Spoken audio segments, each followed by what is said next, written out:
दोस्तों, आज की यह कहानी बेहद दर्द भरी और प्रेरणादायक है। यह एक ऐसी सौतेली माँ की कहानी है जिसने अपनी सौतेली बेटी को जंगल में फेंक दिया ताकि जंगली जानवर उसे खा जाएं। लेकिन भगवान की कृपा से एक बेजुबान बंदरिया ने उस मासूम बच्ची को पाला। आइए सुनते हैं यह दिल छू लेने वाली कहानी। किसी गांव में एक किसान रहता था। शादी के कई साल बाद भी संतान न होने पर उसने दूसरी शादी कर ली। भगवान की कृपा से दूसरी पत्नी से उसे एक सुंदर सी बेटी हुई जिसे उसने प्यार से परी नाम दिया। किसान और उसकी दूसरी पत्नी अपनी बेटी से बेहद प्यार करते थे, लेकिन उसकी पहली पत्नी को यह सहन नहीं था। वह परी से इतनी ईर्ष्या करती थी कि उसे नुकसान पहुंचाने की योजना बनाने लगी। उस औरत की ईर्ष्या धीरे धीरे द्वेष में बदल गई। हर बार जब किसान अपनी बेटी को गोद में उठाता, उसे प्यार से निहारता, तो उसकी पहली पत्नी का खून खौल उठता। वह अक्सर मन ही मन बुदबुदाती, इस लड़की ने सब कुछ मुझसे छीन लिया। यह नहीं रहेगी तो मेरा पति सिर्फ मेरा रहेगा। एक दिन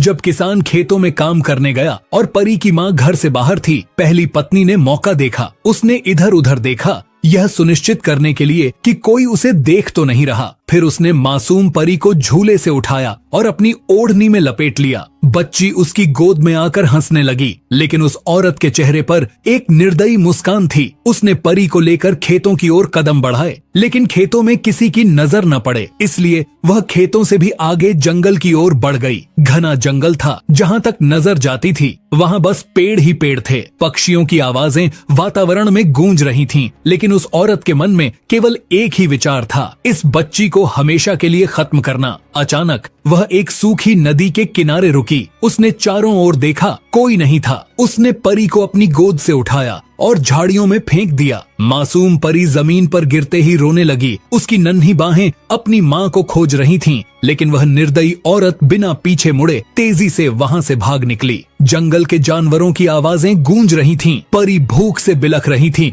घास पर लुढ़क रही थी, लेकिन उसे कोई उठाने वाला नहीं था। हवा में ठंडक थी और रात धीरे धीरे गहराने लगी। घना अंधेरा छा रहा था और जंगल के भीतर से अजीब अजीब आवाजें आ रही थीं। कहीं दूर भेड़िए की डरावनी आवाज सुनाई दी, तो कभी किसी जानवर के चलने की सरसराहट। परी डर से कांपने लगी, लेकिन उसे इस बात का एहसास नहीं था कि उसकी अपनी सौतेली माँ ने ही उसे इस नर्क में छोड़ दिया है। जंगल में परी भूख प्यास से तड़प रही थी। उसकी नन्ही आंखों में डर समाया हुआ था। घुप अंधेरे और ठंडी हवाओं में उसकी चीखें कहीं खो गईं। जब उसकी आंखें थकान से झपकने लगीं, तभी पास के पेड़ों पर रहने वाली एक बंदरिया ने उसकी रोने की आवाज सुनी। बंदरिया का मातृत्व जाग उठा। उसने पेड़ों से छलांग लगाकर नीचे आकर परी को अपनी गोद में उठा लिया। परी अब भी हल्के हल्के सिसक रही थी, लेकिन बंदरिया के गर्म स्पर्श ने उसे थोड़ा सुकून दिया। बंदरिया ने इधर उधर देखा, कहीं कोई खतरा तो नहीं। उसने परी को अपने मजबूत और गर्म हाथों से सहलाया और अपने सीने से लगा लिया। बच्ची की भूख को महसूस करते हुए वह तेजी से पास के पेड़ों की ओर बढ़ी। उसने मीठे फल तोड़े और उनका रस परी के होठों पर टपकाया। परी ने पहले घबराते हुए होंठ सिकोड़े, लेकिन फिर वह धीरे धीरे रस चूसने लगी। थोड़ी देर में उसकी आंखें बंद हो गईं और वह बंदरिया की गोद में सो गई। रात गहरी हो चुकी थी। बंदरिया परी को लेकर अपने पेड़ के ऊपर बने घोंसले की ओर बढ़ी। वहाँ उसके अपने छोटे छोटे बच्चे भी थे। जब वह ऊपर पहुंची तो बाकी बंदरियों ने भी इस नन्ही इंसानी बच्ची को देखने के लिए अपनी जगह से झांकना शुरू किया। कुछ बंदर चिंतित थे, लेकिन बंदरिया के चेहरे पर संकल्प और ममता का भाव था। धीरे धीरे समय बीतता गया। परी अब बंदरिया की गोद में खुद को सुरक्षित महसूस करने लगी थी। बंदरिया उसे अपने बच्चों की तरह दुलारती, उसे अपनी ऊन जैसी गर्म बाहों में सुलाती और जंगल के ताजे फल खिलाती। परी अब मुस्कुराने लगी थी। बंदरिया के इशारों को समझने लगी थी। वह पेड़ों पर खेलते हुए छोटे बंदरों के साथ हंसने लगी थी। यह अनोखा रिश्ता एक माँ और बच्चे का बन चुका था। एक दिन जब परी खेलने के लिए नीचे उतरी, तभी एक जंगली भेड़ या उसके नजदीक आ गया। वह गुर्राया। उसकी चमकती लाल आंखें परी को घूर रही थीं। परी डरकर चिल्लाने ही वाली थी कि तभी बंदरिया बिजली की गति से पेड़ से कूदी और भेड़िए के सामने आकर खड़ी हो गई। उसकी आंखों में गुस्से की ज्वाला थी। भेड़िया पीछे हटने लगा, लेकिन बंदरिया ने उसे खदेड़ दिया। परी भय से कांप रही थी, लेकिन उसने अपनी मां समान बंदरिया की गोद में खुद को समेट लिया। इस घटना से बंदरियां डर गई थीं और उसने अब ये सोच लिया था कि परी को अब किसी सुरक्षित स्थान पर ले जाना होगा, वरना कभी न कभी कोई जंगली जानवर उसे खा जाएंगे। उसी घने जंगल में जहाँ सूरज की रोशनी मुश्किल से पहुँच पाती थी, वहीं एक कुटिया में एक साधु बाबा तपस्या में लीन रहते थे। वह योग और ध्यान में इतने डूबे रहते कि बाहरी दुनिया से उनका कोई सरोकार न था। लेकिन एक दिन जब वे भिक्षा मांगने के लिए गए हुए थे, तब जंगल में एक अनोखी घटना घटी। बंदरियां जो परी को अपनी संतान की तरह पाल रही थी, अब उसे और सुरक्षित स्थान पर ले जाने की सोच रही थी। जंगल में शिकारी जानवरों का डर हर समय बना रहता था और वह नहीं चाहती थी कि उसकी नन्ही परी किसी अनहोनी का शिकार बने। आज वो बंदरियां परी को एक सुरक्षित स्थान पर ले जाने की ठान चुकी थी। रात के अंधेरे में जब हवाएं सरसराने लगीं, तब बंदरियां ने परी को अपनी गोद में लिया और साधु बाबा की कुटिया की ओर चल पड़ी। वह कुटिया तक पहुंची, लेकिन अंदर कोई नहीं था। उसने परी को कुटियाओं के अंदर रख दिया और कुटिया के बाहर मौजूद एक पेड़ पर बैठकर पहरा देने लगी। रात बीती, सुबह हुई और साधु बाबा अपनी भिक्षा यात्रा से लौटे। जैसे ही उन्होंने कुटिया के दरवाजे पर कदम रखा, उन्हें एक अजीब सी अनुभूति हुई। अंदर जाते ही उन्होंने देखा कि उनके आसन के पास एक छोटी सी बच्ची सोई हुई थी। साधु बाबा पहले तो चौंके, लेकिन फिर ध्यान से देखा तो बच्ची बेहद सुंदर और मासूम थी। उसकी छोटी छोटी उंगलियां, उसके कोमल गाल और निष्पाप चेहरा देखकर बाबा का दिल पिघल गया। हे प्रभु, यह बच्ची कौन है? इसे यहाँ कौन छोड़ गया? बाबा ने स्वयं से प्रश्न किया। बाबा ने परी को हल्के से पुचकारा और बच्ची को गोद में उठाया और उसकी नब्ज देखी। वह स्वस्थ थी, लेकिन भूखी लग रही थी। उन्होंने तुरंत पास में रखे पात्र से दूध निकाला और बच्ची को पिलाने लगे। बच्ची ने जैसे ही दूध चूसा, उसके चेहरे पर संतोष की झलक आ गई और ये सब घटना वो बंदरियां भी देख रही थी। अब वो पेड़ से उतरकर परी के पास आ गई। बाबा के लिए ये सब एक आम बात थी कि कोई बंदरियां उनकी कुटिया में अंदर आ जाए, पर बाबा को समझ में आ गया कि परी कोई साधारण बच्ची नहीं है। उन्होंने मन ही मन संकल्प लिया कि अब से यह बच्ची उनकी जिम्मेदारी होगी। उन्होंने उसका नाम उजाला रख दिया। समय बीतता गया और उजाला धीरे धीरे बड़ी होने लगी। साधु बाबा ने उसे संस्कार, योग और ध्यान की शिक्षा दी। उजाला एक साधारण बच्ची नहीं थी, उसमें अद्भुत प्रतिभा थी। वह मंत्रों को जल्दी याद कर लेती, ध्यान में गहरी तल्लीन हो जाती और जंगल के जानवरों के साथ सहजता से घुल मिल जाती। बंदरियां अब भी उसकी देखभाल करती थीं। वह सुबह उजाला के लिए जंगल से फल लाती, रात में उसके पास सोती और दिन भर उसके साथ खेलती। लेकिन एक दिन कुछ अजीब हुआ। रात का समय था। उजाला अपनी छोटी सी खाट पर सो रही थी और बंदरियां उसके पास बैठी थीं। अचानक कुटिया के बाहर सरसराहट हुई। कोई अदृश्य शक्ति वहां मौजूद थी। बंदरियां ने कान खड़े किए और गहरी गुर्राहट भरी। साधु बाबा, जो ध्यान में लीन थे, तुरंत जाग गए। उन्होंने अपनी तंत्र शक्ति से महसूस किया कि कोई कुटिया के आसपास मंडरा रहा है। तभी कुटिया के दरवाजे पर एक अजीब सी छाया प्रकट हुई। वह कुटिया के अंदर झांकने लगी। उसकी आंखें जल रही थीं और उसके पैरों की छाया जमीन पर नहीं पड़ रही थी। बाबा समझ गए कि यह कोई सामान्य मनुष्य नहीं है, बल्कि कोई मायावी शक्ति है। बाबा ने तुरंत अपने मंत्रों का जाप शुरू कर दिया। जैसे ही मंत्रों की गूंज कुटिया में गूंजने लगी, वह छाया धीरे धीरे दूर होने लगी। बंदरिया ने भी साहस दिखाया और पूरी ताकत से जंगल की ओर दौड़कर उस शक्ति को भगाने लगी। कुछ देर बाद सब शांत हो गया, लेकिन यह संकेत था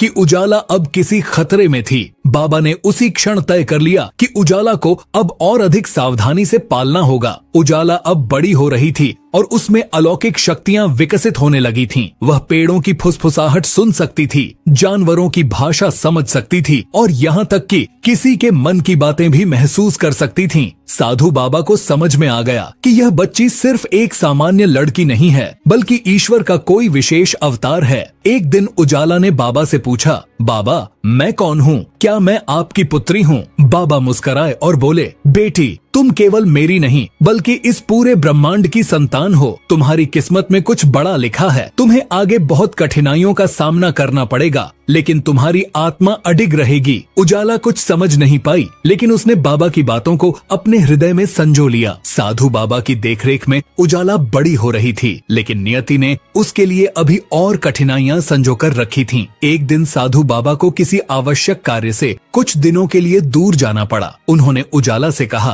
बेटी मैं कुछ दिन के लिए जा रहा हूँ, इस कुटिया के बाहर मत निकलना, यह जंगल सुरक्षित नहीं है। उजाला ने सिर हिलाकर स्वीकृति दी, लेकिन नियति को कुछ और ही मंजूर था। क्योंकि अब उजाला बड़ी हो चुकी थी तो वो खाना भी बना लिया करती थी। बाबा ने उसे सब कुछ सीखा दिया था। उस शाम जब उजाला भोजन बनाने की तैयारी कर रही थी, तभी एक शरारती बंदर ने चूल्हे की जलती लकड़ी पर पानी डाल दिया, जिससे आग बुझ गई। बंदरिया ने भी उस बंदर को वहां से खदेड़ दिया। पर अब उजाला परेशान हो गई, क्योंकि बिना आग के वह भोजन नहीं बना सकती थी। अब उसे आग की जरूरत थी, लेकिन उसे ये भी याद था कि बाबा ने उसे कुटिया से बाहर न निकलने की हिदायत दी थी। पर वो बंदरिया एक माँ की तरह उजाला की मदद करती थी। यहाँ भी जब बंदरिया से उजाला को परेशान देखा तो उससे रहा नहीं गया। उसने देखा कि पास के झोपड़े से धुआं उठ रहा है। उसने तुरंत इशारों में उजाला को बताया। उजाला ने झिझकते हुए सोचा, बाबा ने कुटियाओं से बाहर निकलने के लिए मना किया है, पर अगर मैं जल्दी से आग लेकर लौट आऊं तो शायद कोई खतरा न हो। और यही सोचकर वो धीमे कदमों से उस झोपड़ी की ओर बढ़ने लगी। वह झोपड़ी किसी रहस्यमयी जगह जैसी लग रही थी। उजाला ने हिम्मत जुटाकर दरवाजा खटखटाया।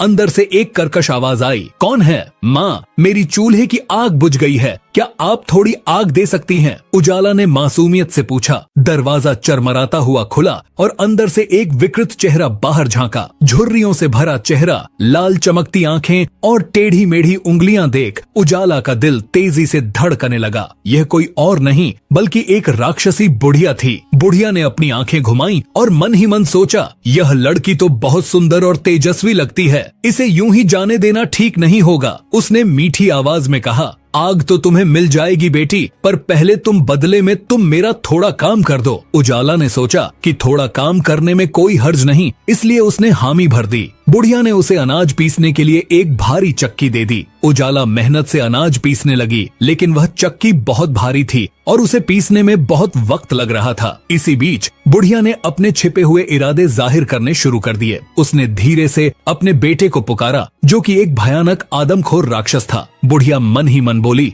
जब तक यह लड़की मेरा सारा काम करेगी, मेरा बेटा आ जाएगा और इसे अपना भोजन बना लेगा। लेकिन उजाला को बुढ़िया की हरकतों पर शक हो गया। उसने धीरे से आसपास देखा और महसूस किया कि झोपड़ी के एक कोने में नुकीले पंजों और लाल आंखों वाला एक भयावह परछाई दिख रही थी। तभी उसे याद आया कि साधु बाबा ने उसे सिखाया था कि संकट के समय कैसे अपनी आत्मशक्ति का उपयोग करना चाहिए। उसने जल्दी से अपनी बुद्धि से काम लिया और सोचने लगी, अगर मैं भागने की कोशिश करूंगी तो यह बुढ़िया मुझे पकड़ लेगी, मुझे इसे अपनी बातों में उलझाना होगा। उजाला ने मीठी आवाज में कहा, बड़ी माँ, यह अनाज बहुत ज्यादा है, लेकिन अगर आप मुझे आग देंगी तो मैं आपके लिए और भी बढ़िया काम कर दूंगी। बुढ़िया खुश हो गई, लेकिन उसे विश्वास दिलाने के लिए उजाला ने एक और चाल चली। उसने कहा, आप बहुत मेहनत करती होंगी, लेकिन शायद आपके हाथ अब कमजोर हो गए हैं। अगर मैं आपको तेल से मालिश कर दूं तो आपके हाथ फिर से मजबूत हो जाएंगे। बुढ़िया उसकी बातों में आ गई और उसने हाँ कर दी। उजाला ने जल्दी से झोपड़ी में रखा सरसों का तेल उठाया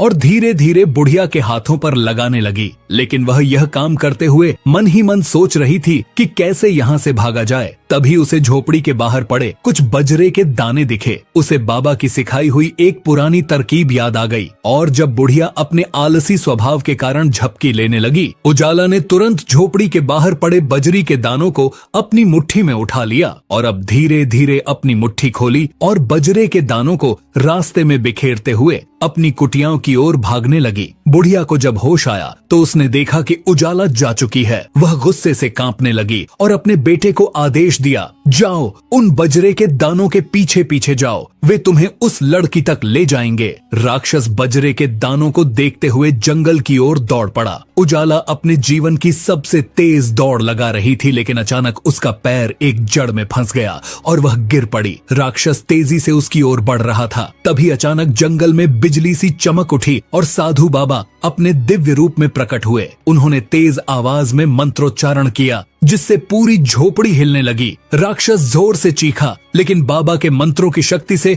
वह वहीं पर जमींदोज हो गया। बुढ़िया यह देखकर भय से कांपने लगी और बाबा के चरणों में गिर पड़ी। बाबा ने अपनी शक्ति से उजाला को उठाया और कहा, बेटी, यह दुनिया तुम्हारे लिए कई परीक्षाएं रखेगी, लेकिन तुम्हारी बुद्धि और साहस ही तुम्हें सुरक्षित रखेंगे। उजाला ने बाबा के चरणों में सिर झुकाया और बोली, बाबा, आज आपकी शिक्षा ने मुझे बचा लिया। बाबा मुस्कुराए और बोले, चलो अब घर चलें। तुम्हारा इंतजार तुम्हारी माँ समान बंदरियां कर रही होगी। राक्षसी बुढ़िया और उसके भयानक पुत्र से बचने के बाद उजाला साधु बाबा के साथ अपनी कुटिया में लौट आई, लेकिन उसकी किस्मत में अभी और परीक्षाएं बाकी थीं। साधु बाबा ने उजाला को समझाया, बेटी, अब तुम्हें अपनी तकदीर खुद बनानी होगी। दुनिया बड़ी निर्दयी है, लेकिन तुम्हारी बुद्धि और साहस तुम्हें हर संकट से बचाएंगे। कुछ ही दिनों बाद जंगल में एक नई हलचल मची। पास के एक राज्य का एक राजा अपने सैनिकों के साथ शिकार पर निकला था। अचानक उसका ध्यान झोपड़ी के पास बैठे बंदरों के झुंड पर गया। वह आश्चर्यचकित रह गया जब उसने देखा कि उनके बीच एक सुंदर युवती बैठी थी जो मंत्रोच्चारण कर रही थी। उसकी सुंदरता और तेजस्वी रूप ने राजा को मंत्रमुग्ध कर दिया। राजा ने अपने सैनिकों से कहा, देखो, यह कौन लड़की है? जंगल में कोई लड़की इतनी सुंदर कैसे हो सकती है? सैनिक झोपड़ी की ओर बढ़े। अंदर जाकर सैनिकों ने देखा कि एक बाबा ध्यान में बैठे हैं और पास में बंदरियां भी हैं। राजा के पास गए तो राजा ने बोला कि जाओ साधु बाबा से अनुमति लेकर आओ, मुझे उस लड़की से मिलना है। बाबा ने अनुमति दे दी। जब राजा ने उजाला को देखा तो वो उजाला की सुंदरता से मोहित हो गया। उसकी आंखों में अपार स्नेह और दया थी। उसने कहा, तुम कौन हो देवी? इतनी सुंदर और तेजस्वी होते हुए भी इस जंगल में अकेली क्यों रहती हो? उजाला ने राजा को अपनी पूरी कहानी सुनाई। कैसे उसकी सौतेली माँ ने उसे जंगल में मरने के लिए छोड़ दिया, कैसे एक बंदरिया ने उसे पाला और कैसे साधु बाबा ने उसे अपनी शरण दी। राजा यह सुनकर बहुत दुखी हुआ। उसने कहा, तुम्हारा जीवन बहुत कठिन रहा, लेकिन अब मैं तुम्हें अपने महल में ले चलूंगा। तुम्हें वहाँ कोई कष्ट नहीं होगा। साधु बाबा ने राजा की बातों को ध्यान से सुना और फिर उजाला से पूछा, बेटी, क्या तुम इस राजमहल में जाना चाहती हो? तुम्हें स्वयं निर्णय लेना होगा। उजाला कुछ पल के लिए चुप रही। उसे अपने पूरे जीवन की घटनाएं याद आने लगीं। माँ जैसा प्यार देने वाली बंदरियां, राक्षसी बुढ़िया का भय, साधु बाबा की दी हुई शिक्षा। फिर उसने सिर झुकाकर कहा, अगर यह मेरी नियति है तो मैं इसे स्वीकार करती हूँ। राजा बहुत प्रसन्न हुआ और उसने उजाला को आदर पूर्वक अपने रथ में बैठाया। पूरे राज्य में खबर फैल गई कि राजा एक दिव्य सुंदरता वाली युवती को महल ला रहा है। महल पहुँचते ही उजाला को पहली बार शाही वैभव देखने को मिला, लेकिन जहाँ वैभव था वहाँ ईर्ष्या भी थी। राजा की पहली रानी इस बात से क्रोधित हो गई कि उसका पति किसी और को महल में ले आया है। उसने मन ही मन ठान लिया कि वह उजाला को किसी भी हाल में स्वीकार नहीं करेगी। राजा की माँ, जो बहुत समझदार थी, उसने राजा से कहा, बेटा, यदि तुम उजाला को अपने महल में रखना चाहते हो तो उसे सम्मान और अधिकार देना होगा। बिना विवाह के इसे यहाँ रखना उचित नहीं होगा। राजा ने तुरंत निर्णय लिया और उजाला से विवाह का प्रस्ताव रखा। उजाला पहले हिचकिचाई, लेकिन जब उसने राजा की सच्चाई और स्नेह देखा तो उसने प्रस्ताव स्वीकार कर लिया। राजा और उजाला का विवाह धूमधाम से हुआ। पूरी प्रजा इस अद्भुत मिलन से प्रसन्न थी, लेकिन पहली रानी के मन में जलन की आग जल रही थी। उसने सोचा, अगर उजाला यहाँ रही तो राजा मुझे भूल जाएगा। मुझे इसे हटाने के लिए कुछ करना होगा। एक दिन पहली रानी ने उजाला को नदी के किनारे बुलाया और मीठे स्वर में कहा, बहन, तुम बहुत भाग्यशाली हो कि तुम्हें राजा जैसा पति मिला। चलो हम इस खुशी का जश्न मनाते हैं। क्या तुम्हें पता है, पास में एक नदी है जिसमें लोग अपनी सुंदरता देखते हैं। चलो मैं तुम्हें उस नदी पर घुमा के लाती हूँ। उजाला सरल हृदय थी। वह उसकी चाल समझ नहीं पाई और उसके साथ चल दी। जब वह नदी के पास आई और पानी में अपनी सुंदरता देखने के लिए झुकी तो पहली रानी ने मौका देखकर उसे धक्का दे दिया। उजाला पानी में गिर गई और उसकी चीख जंगल में गूंज उठी। लेकिन नियति ने फिर से उसके लिए कुछ और ही सोचा था। पानी में गिरते ही एक चमत्कार हुआ। उसके शरीर से एक तेज रोशनी निकली और नदी में उसी जगह एक बड़ा कमल खिल गया। अब तक काफी देर हो चुकी थी। राजा महल में उजाला का इंतजार कर रहा था, पर जब उसने देखा कि पहली रानी आ चुकी है, पर उजाला का कुछ पता नहीं है, तो वो खुद ही उजाला की खोज में निकल गया। राजा जब नदी किनारे पहुंचा तो उसे उजाला कहीं नहीं मिली। महल में उजाला की बढ़ती लोकप्रियता और राजा का उस पर अटूट प्रेम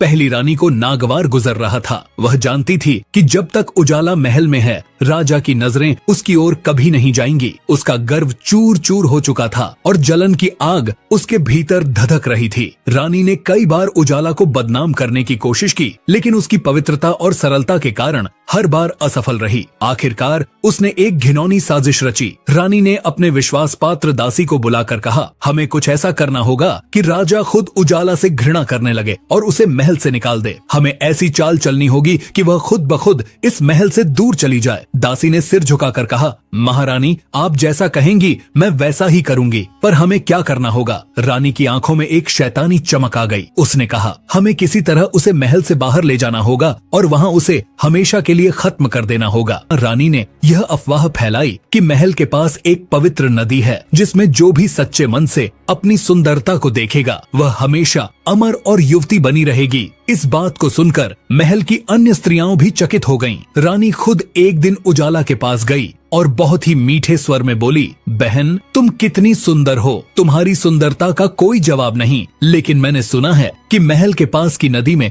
यदि कोई अपना चेहरा देखे तो उसकी सुंदरता सदा के लिए बनी रहती है। क्यों न हम साथ चलें और इस चमत्कारी नदी को देखें। उजाला, जो अपनी सौतन के छिपे इरादों से अनजान थी, मुस्कुराते हुए तैयार हो गई। उसने सोचा कि शायद अब उसकी सौतन उससे दोस्ती करना चाहती है, लेकिन उसे क्या पता था कि यह साजिश का हिस्सा था। अगली सुबह रानी, उजाला और कुछ महल की अन्य स्त्रियां नदी की ओर निकलीं। वहां पहुंचते ही रानी ने इशारा किया, देखो उजाला, यह वही पवित्र नदी है। देखो कैसे इसका पानी चमक रहा है। चलो इसमें अपनी परछाई देखते हैं। उजाला धीरे धीरे पानी की ओर बढ़ी। उसने जैसे ही पानी में झांका, रानी ने उसके पीछे खड़े होकर एक भयानक चेहरा बनाया और अचानक उसे पूरे बल से नदी में धक्का दे दिया। उजाला ने एक चीख मारी और पानी में समा गई। रानी ने राहत की सांस ली और तेजी से पीछे मुड़कर महल की ओर बढ़ गई। उसने अन्य स्त्रियों को धमकी दी, अगर किसी ने इस बारे में राजा को कुछ भी बताया तो उसकी जान नहीं बचेगी। लेकिन नियति ने उजाला के लिए कुछ और ही सोचा था। जैसे ही वह पानी में गिरी, अचानक नदी में एक अद्भुत चमत्कार हुआ। पानी में एक रहस्यमयी शक्ति प्रकट हुई और उजाला को एक विशाल कमल के फूल में बदल दिया। यह फूल चमकीला और दिव्य था। इसकी रोशनी पूरे जंगल में फैल गई। राजा को जब यह पता चला कि उजाला अचानक लापता हो गई है तो वह पागल सा हो गया। वह हर जगह उसे ढूंढने लगा, लेकिन कोई सुराग नहीं मिला। एक दिन राजा उसी नदी के पास आया और वहाँ एक बड़ा कमल देखा जो बाकी फूलों से अलग था। जब उसने उस फूल को छूना चाहा तो उसे हल्की गर्माहट महसूस हुई। राजा की आंखों में आंसू आ गए। उसे ऐसा लग रहा था कि उजाला उसके पास ही है। राजा को वो फूल इतना अच्छा लगा कि उसने सैनिकों से कहा कि इस फूल को महल में ले चलो, इसने मेरा मन मोह लिया है। अब राजा को उजाला नहीं मिली, पर वो हर दिन उस कमल को देखता और उसे छूता। पहली रानी को यह देखकर और भी गुस्सा आया। उसने राजा से कहा, आप इस फूल को इतना महत्व क्यों दे रहे हैं? इसे तोड़कर फेंक देना चाहिए। राजा ने उसकी बात अनसुनी कर दी। लेकिन एक दिन जब राजा महल में नहीं था, पहली रानी ने सैनिकों को आदेश दिया कि कमल को उखाड़कर जला दिया जाए। जैसे ही कमल को जलाने की कोशिश की गई, वहाँ से एक चमत्कारी रोशनी निकली और उजाला पुनः प्रकट हो गई। सभी सैनिक भयभीत हो गए और राजा को सूचना दी। राजा दौड़ कर आया और अपनी आंखों के सामने उजाला को पुनर्जीवित देखकर भावुक हो गया। उजाला ने पहली रानी की सारी करतूत राजा को बताई। उसने तत्काल अपनी पहली रानी को काल कोठरी में डालने का आदेश दिया। राजमहल में उजाला की वापसी ने पूरे राज्य को आश्चर्य में डाल दिया। जिसने भी सुना वह अवाक रह गया कि किस तरह पहली रानी ने उजाला को मारने की साजिश रची और फिर किस चमत्कार से उजाला पुनः जीवित हो गई। लेकिन सच्चाई अभी पूरी तरह से उजागर नहीं हुई थी। राजा अब इस घटना की तह तक जाना चाहता था। उसने आदेश दिया कि महल के सभी सेवकों और रानियों को दरबार में उपस्थित किया जाए। जब पहली रानी को काल कोठरी से बाहर लाया गया तो उसके चेहरे पर डर और ग्लानि के भाव थे। लेकिन वह अभी भी अपनी चालाकी से बाज नहीं आई। राजा ने गरजती आवाज में कहा, अब सच बताओ, तुम्हें क्या लगता था कि तुम अपनी साजिशों में सफल हो जाओगी? उजाला को मारकर तुम रानी बन जाओगी।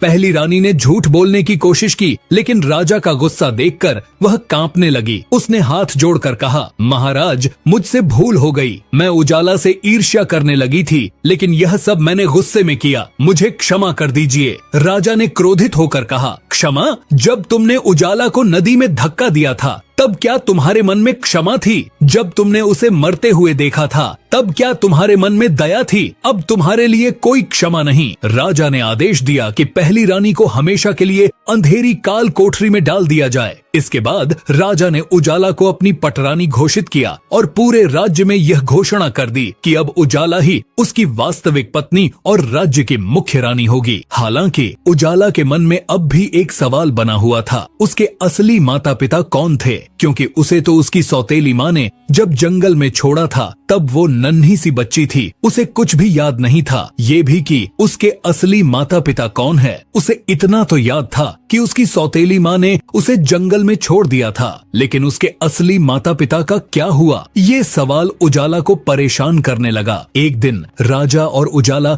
जंगल में शिकार पर गए। वहाँ उजाला को एक परिचित जगह दिखी। वह एक पुराने कुएं के पास पहुंची और उसके मन में कुछ यादें उन्हें लगीं। उसे याद आया कि यहीं पर उसे उसकी सौतेली माँ ने छोड़ा था। राजा ने सैनिकों से कहा, इस गांव में पता करो कि कोई अपनी खोई हुई बेटी की तलाश में है या नहीं। सैनिक गांव में गए और पता करने लगे। उसी गांव में एक वृद्ध किसान और उसकी पत्नी रहते थे, जो वर्षों से अपनी खोई हुई बेटी को ढूंढ रहे थे। जब सैनिकों ने उनसे पूछा तो किसान ने कहा, हमारी बेटी बहुत छोटी थी जब मेरी पहली पत्नी ने उसे कहीं फेंक दिया। हमने उसे बहुत खोजा, लेकिन वह नहीं मिली। जब सैनिकों ने उजाला की पहचान बताई तो किसान और उसकी पत्नी की आंखों से आंसू बहने लगे। वे तुरंत महल पहुंचे। उजाला जब अपने माता पिता से मिली तो उनकी गोद में गिरकर खूब रोई। माँ, बाबा। उजाला ने कहा। उसकी माँ ने उसे गले से लगा लिया और कहा, बेटी, हमें माफ कर दो, हम तुझे बचा नहीं सके। राजा ने यह देखकर कहा, आज हमारी रानी को उसका परिवार मिल गया।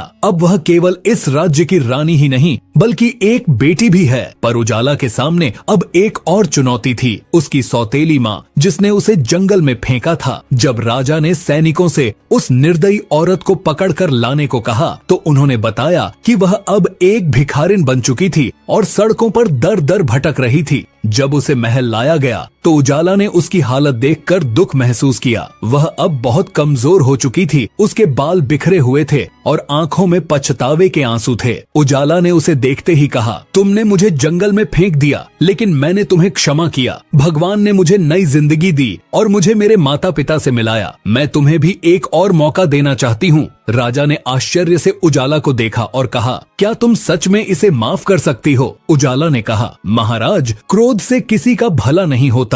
यदि मैं इसे दंड देती हूँ तो यह कभी सुधरेगी नहीं। इसे भिक्षा देने के बजाय इसे काम और शिक्षा दें ताकि यह अपनी गलती सुधार सके। राजा ने उजाला की इस दयालुता की सराहना की और आदेश दिया कि उसकी सौतेली माँ को महल में ही सेवा कार्य सौंपा जाए ताकि वह अपने किए का प्रायश्चित कर सके। इस प्रकार उजाला ने अपनी बुद्धिमानी, दयालुता और साहस से हर कठिनाई को पार किया। उसने अपनी सौतेली माँ को माफ किया, अपने असली माता पिता को पाया और अपने राज्य की सबसे प्रिय रानी बन गई। राज्य में उजाला की प्रशंसा होने लगी और लोग उसे एक देवी की तरह पूजने लगे। राजा ने उसे अपनी सबसे प्रिय सलाहकार बना लिया और उसके ज्ञान से राज्य की समृद्धि बढ़ने लगी। उजाला की कहानी हमें यह सिखाती है कि जीवन में चाहे जितनी भी कठिनाइयां आए, सच्चाई, धैर्य और करुणा से हम हर समस्या का हल निकाल सकते हैं। उजाला केवल एक रानी नहीं बल्कि एक सच्ची योद्धा थी, जिसने अपने जीवन की हर चुनौती का सामना किया और विजयी हुई। मित्रों, यह कहानी आपको कैसी लगी? कृपया अपनी राय कमेंट बॉक्स अवश्य दें और ये कहानी अच्छी लगी तो वीडियो को लाइक भी कीजिए। मिलते हैं अगली कहानी में, तब तक के लिए धन्यवाद।